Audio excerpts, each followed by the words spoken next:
क्या गर्भावस्था के दौरान किसी करवट सोना सही और गलत होता है? बात यह है ना कि गर्भावस्था में जब यूट्रस बढ़ने लगता है और बच्चा उसमें फैलने लगता है तो यूट्रस और बच्चा दोनों मिलाकर वजन वहाँ पर काफ़ी हो जाता है। उसके पीछे, यूट्रस के पीछे महिला का अपना एक ब्लड चलने वाली सर्कुलेशन के लिए इंफीरियर वेना कवा एक होता है, जिससे कि पैर वैर का ब्लड हार्ट की ओर जाता है शुद्ध होने के लिए, और फिर शुद्ध होने के बाद वो वापस आता है अयोटा के द्वारा नीचे ब्लड को सप्लाई करने के लिए, और बीचों बीच से वो रन करता है। मतलब जो इंफीरियर वेना कवा हुआ और अयोटा हुआ वो हार्ट से निकलता है और चारों ओर से या तो ब्लड हार्ट की ओर ले जाता है और नहीं तो हार्ट से चारों ओर ले जाता है। तो नीचे के भाग में जो ब्लड जाता है वो बीचों बीच उसका रास्ता बना रहता है अयोटा का और इंफीरियर वेना कवा का। अब ये भारी यूट्रस अपने बच्चे के साथ अगर उस अयोटा और इंफीरियर वेना कवा पर अपना प्रेशर डालता है तो उसके चलते महिला के नीचे वाले अंगों में, पैर में भी और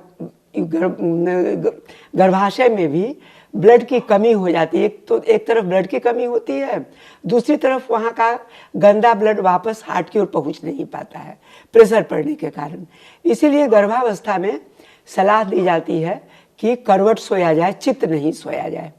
अब ये नहीं है कि जैसे गर्भ ठहरा उसी समय से करवट सोना है, ऐसी बात नहीं है। जब गर्भाशय का वजन इतना अधिक हो जाता है कि उसके चलते अयोटा पर प्रेशर पड़े, इंफीरियर वेना कवा पर प्रेशर पड़े, तब से ये करना जरूरी होता है। और ये अधिकांशतः 5 महीने के बाद होता है। इसलिए 5वें महीने से चित्त नहीं सोना चाहिए, करवट सोना चाहिए। और करवट में भी बाई करवट सोना ज़्यादा फायदा करता है, क्योंकि ये रक्त की जो नलियाँ होती हैं वो दाहिने तरफ में थोड़ी होती हैं। तो अगर दाहिने सोएगी तो प्रेशर थोड़ा और बढ़ सकता है उस पर, बाईं सोने पर प्रेशर एकदम कम रहता है और उसके चलते जो प्रॉब्लम्स आते हैं वो प्रॉब्लम नहीं आएंगे।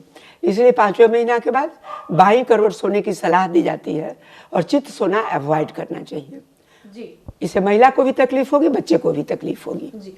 ये चीज़ जानना चाहूँगी मैम कि गर्भवती महिलाओं को ये भी सलाह दी जाती है कि सीधे झुककर कोई सामान ना उठाएं, क्योंकि गर्भ में जो बच्चा है उससे कोई तकलीफ हो सकती है। तो क्या सीधे झुककर कोई सामान उठाना कुछ गलत साबित हो सकता है? सीधे झुककर सामान उठाना किसी के लिए भी गलत साबित होगा, न केवल गर्भवती महिलाओं के लिए। उन्हें ज़्यादा ही तकलीफ होगी क्योंकि पेट में एक बच्चा भी है, तो पूरे बच्चे को लेते हुए नीचे झुकना वैसे भी मुश्किल है। लेकिन अगर हम लोग सीधे झुकते हैं तो उसके चलते कमर पर जोर पड़ता है, और हमेशा ही कमर को झुकाना, मैंने कमर को झुकाने के बदले ठेहुने को झुकाना चाहिए, ठेहुने को मोड़ करके और तब नीचे की चीज़ उठानी चाहिए जी। कमर को झुका कर नहीं। सबको ये काम करना चाहिए जी।